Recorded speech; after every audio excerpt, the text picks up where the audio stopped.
जी friends, आप देख रहे YouTube channel voice of Kiyani और मैं सफदर खान कियानी। अच्छा फ्रेंड्स, बहुत सारे आपके सवाल आ रहे थे कि फार्मास्यूटिकल इंडस्ट्रीज में जो क्वालिटी कंट्रोल डिपार्टमेंट में है उसमें हायरिंग के हवाले से एज एनालिस्ट या किसी भी पोजीशन पे तो किस तरह के क्वेश्चंस आंसर नॉर्मली आस्किंग होते पूछे जाते हैं, सामने क्या क्या सवाल जवाब आते हैं। तो इस पे थोड़ी सी डिस्कशन की जाए जो इम्पोर्टेंट चीज़ें। तो इसी सिनेरियो में आज की वीडियो का मेरा फोकस है। तो आज हम ये डिस्कस करेंगे इंटरव्यू के दौरान अगर क्वालिटी कंट्रोल डिपार्टमेंट में एज एनालिस्ट या किसी और सीनियर पोजीशन पर आप हायर के लिए जा रहे हैं तो किस तरह के सवाल जवाब सामने आते हैं। आगे चलते हैं। तो इसमें बात करने से पहले सबसे बड़ी इंपॉर्टेंट बात तो ये है कि देखिए, जो भी इंटरव्यू होता है, जो आपका इंटरव्यू ले रहा होता है, आपको नहीं पता उसके माइंड सेट में क्या है, वो क्या आपसे पूछेगा, किस तरह के सवाल आपके सामने आएंगे। नहीं पता वो इंटरव्यू में आपसी फील्ड से रिलेटेड आपकी बेसिक्स पूछ रहा है या एक्सपीरियंस लेवल की चीज़ें पूछ रहा है, नहीं पता उसके माइंडसेट में क्या है, नहीं पता। लेकिन एक जनरल कंसेप्ट है, एक जनरल क्वेश्चन आंसर होते हैं कि एक माइंडसेट होता है कि पता होता है कि इस तरह की चीज़ें क्वालिटी में पूछी जा सकती है, जो वहाँ की चीज़ें होती। ज़्यादातर जो क्वेश्चंस आपसे पूछे जाते हैं आपके लेवल को देख के। एक बात हमेशा याद रखिएगा कि आप किस पोजीशन पे जा रहे हैं, पोजीशन के लिहाज से क्वेश्चन पूछे जाते हैं। अगर आप किसी फॉर्म के QC department as analyst fresh जा रहे हैं तो डेफिनेटली आपसे उसी लेवल के क्वेश्चन होंगे। फॉर एग्जांपल, आपकी बेसिक चीज़ें डिस्कस होंगी, आपकी जो डिग्री है वो डिस्कस होगी, जो आपका थियोरेटिकल नॉलेज है वो डिस्कस होगा। आपके पास प्रैक्टिकल नॉलेज नहीं है उसको डिस्कशन नहीं करते। ये डिपेंड करता है जो इंटरव्यू ले रहा है उसके ऊपर। इसी तरह अगर आप किसी सीनियर पोजीशन पे जा रहे हैं, आपके पास फार्मा इंडस्ट्री का 2 से 3 साल 4 साल या 5 साल का एक्सपीरियंस है, फिर अगर क्वालिटी कंट्रोल डिपार्टमेंट में इंटरव्यू के लिए जाते हैं तो फिर सिनेरियो बिल्कुल कुछ और होगा। फिर आपकी डिग्री सेकंड ऑर्डर पे होगी, फिर आपका जो एक्सपीरियंस है वो फर्स्ट ऑर्डर पे डिस्कस होगा। जब आपके पास एक्सपीरियंस है तो फिर आपका एक्सपीरियंस डिस्कस होता है, लाजमी याद रखिएगा। अगर आपके वो 2-4 साल एक्सपीरियंस, इसी को थोड़ा और एलिब्रेट कर लें तो अगर आप और ज़्यादा पोजीशन पे किसी असिस्टेंट मैनेजर या इंचार्ज लेवल की पोजीशंस पे हैं किसी फार्मा इंडस्ट्री में, क्यूसी में इंटरव्यू के लिए जाते हैं, तो फिर सिनेरियो कुछ और होता है क्वेश्चन आंसर का। फिर आपसे बेसिक एक्सपीरियंस भी डिस्कस नहीं होता, फिर आपसे आपका जो मैनेजमेंट का एक्सपीरियंस है वो डिस्कस होता है। मतलब ये जो आंसर्स आपके पास आते हैं क्वालिटी के डिपार्टमेंट में, वो आपकी पोजीशन, आपकी हायरिंग का जो लेवल है उसको देख के होते हैं। इसलिए मैं यहाँ पे पहले क्लियर कर दूं कि लोग अक्सर पूछते हैं कि जो क्या क्या सवाल सामने आते हैं इंटरव्यू में, तो उस हवाले से डिस्कस की जाए। तो इसमें यही है कि क्वेश्चंस आंसर आपकी पोजीशन को और आपके लेवल को देख के होते हैं। अगर आप मैनेजमेंट लेवल पे हैं तो आपके आपके पर गाइडलाइन पर डिस्कशन होगी, आपसे ट्रबल शूटिंग पर डिस्कशन होगी, आपसे ये कंप्लायंस के हवाले से डिस्कशन होगी। ये पूछा जाएगा कि अगर कंपनी में ये प्रॉब्लम आता है तो उसको आप कैसे मैनेज करते हैं। फिर वहां से वो आपसे बेसिक एचपीएलसी का सवाल नहीं पूछेगा, एक बेसिक इंस्ट्रूमेंट है। तो इसीलिए मैं ये कह रहा हूँ कि ये जो क्वेश्चन आंसर का जो सिनेरियो है, जो सेशन होता है, ये आपके लेवल और आपकी पोजीशन को देख के होता है। तो मैं अभी थोड़ी सी डिस्कशन कर लेता हूँ कि जो बेसिक एनालिस्ट जो अगर इंटरव्यू के लिए जाता है तो उससे किस तरह के सवाल किए जाते हैं, उसको कुछ क्वेश्चन आंसर को यहाँ पे डिस्कस कर ले ताकि जो लोग फ्रेश हैं उनके लिए थोड़ा बेनिफिशियल हो जाए। देखिए, जब भी किसी फार्मा इंडस्ट्री में क्वालिटी में अगर आप इंटरव्यू के लिए जाते हैं तो सबसे पहला बेसिक क्वेश्चन ये होता है आके अपने बारे में कुछ बताएं, क्योंकि वहाँ पे पैनल इंटरव्यू होता है, एचआर भी बैठी हो सकती है, एडमिन भी मौजूद हो सकता है, और टेक्निकल लोग भी आपके डिपार्टमेंट के जो आपका एरिया उसके लोग भी होते हैं। समटाइम्स पैनल के लोग नहीं होते, इंडिविजुअल भी होता है, अलग अलग से इंटरव्यू होता है। ये हर तरह का क्राइटेरिया हर इंडस्ट्री में डिफरेंट होता है। तो बेसिक क्वेश्चन सबसे पहला ये है कि आप अपने बारे में बताएं, आप क्या हैं। तो आपको अपने बारे में डिटेल बताना चाहिए कि आपके पास क्या डिग्री है, आपने क्या किया हुआ है, कहाँ से आपने पढ़ा है, क्या आपकी इंफॉर्मेशन है, क्या एज है, क्या आप रिलेशन है। ये सारी चीज़ें आपको पहले क्वेश्चन में अपने आप बारे में आपको बताना होती है। दूसरा याद रखिए, जो फ्रेश के वाले से बात कर रहा हूँ, सीवी में आपकी वो चीज़ होनी चाहिए जो आपको पता हो। ऐसी चीज़ें सीवी में कभी भी नहीं लिखनी चाहिए जिसके बारे में आपको अवेयरनेस ना हो। आप यहाँ वहाँ से एक्सपीरियंस की चीज़ें डाल दें लेकिन आपको उसके बारे में नॉलेज ना हो तो डेफिनेटली आप प्रॉब्लम फेस करेंगे इंटरव्यू के दौरान, क्योंकि इंटरव्यूअर जो होता है वो ज़्यादातर आपकी सीवी को देख के, आपके लेवल को देख के आपसे क्वेश्चन आंसर करता है। अच्छा, फिर थोड़ा आ जाते हैं थ्योरी के बाद। ये ठीक है, 2 क्वेश्चंस के बाद आपकी बेसिक के बाद डिस्कशन के बाद आपकी फील्ड डिस्कस होती है। याद रखिए, अगर आप फ्रेश हैं तो आपकी फील्ड को डिस्कस होगा, जो आप पढ़ के हैं उसको डिस्कशन की जाएगी लाजमी।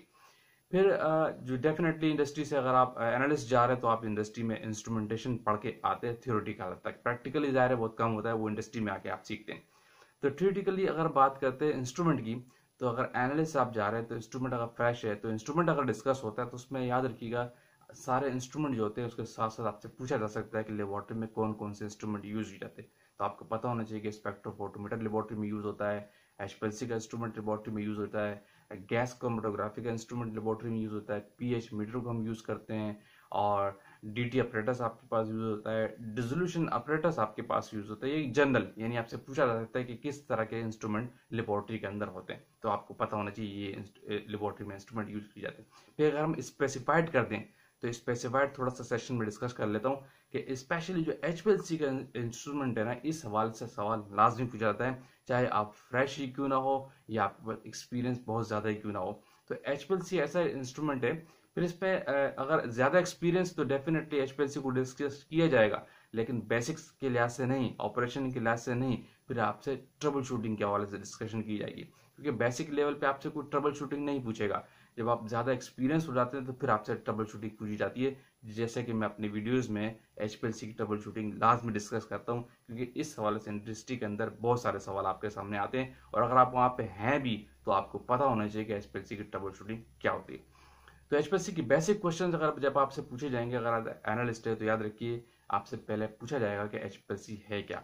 तो एचपीएलसी क्या चीज़ है, तो आपको बताना चाहिए HPLC high performance liquid chromatographic techniques है। ये एक सेपरेटिंग टेक्निक्स है जिसके तहत जिसमें पोलैरिटी का फेनोमेना होता है, जिसमें आप कंपाउंड का इल्यूशन होता है, और मोस्टली जो आपके कंपनी के अंदर इंडस्ट्री में फार्मास्यूटिकल में जो ऐसे टेस्ट परफॉर्म किए जा रहे हैं वो एचपीएलसी पे करते हैं, यानी किसी कंपाउंड की प्योरिटी आप चेक कर रहे थे, ये एचपीएलसी के हवाले से आपने बताना। फिर एचपीएलसी के वो अगर इंटरव्यू जो लेने वाला है वो उसके अंदर जाएगा डेफिनेटली, फिर आपसे और सवाल पूछेगा। मैं आसान आसान लफ्जों में समझा रहा हूँ और फ्रेंडली बता रहा हूँ कि आपको किस तरह इंटरव्यू में अपेयर होना है और किस तरह की चीज़ आपके सामने आती है। आपसे पूछ सकते हैं कि मोबाइल फेज एचपीएलसी के अंदर क्या होता है, मैं बेसिक डिस्कस कर रहा हूँ। तो आपको पता होना चाहिए कि एचपीएलसी के अंदर जो मोबाइल फेज है वो एक मूविंग सॉल्वेंट होता है जो सिस्टम के अंदर मूव करता है, जिसके थ्रू आपका सॉल्वेंट और आपका सैंपल स्टैंडर्ड मूव करके जा रहा होता है, जो एनालिसिस में बड़ा रोल अदा करता है। फिर आपसे दूसरा सवाल ये पूछा जा सकता है कि एचपीएलसी के अंदर क्या क्या कंपार्टमेंट्स होते हैं। आपको पता होना चाहिए कि एचपीएलसी के अंदर डिटेक्टर होता है, एचपीएलसी के अंदर पंप होता है, एचपीएलसी के अंदर कॉलम कंपार्टमेंट होता है, और स्टेशनरी फेस का कॉलम जहाँ लगाया जाता है वो एरिया होता है, एचपीएलसी के अंदर सॉफ्टवेयर यूज होता है। ये सारी चीज़ें एचपीएलसी के हवाले से।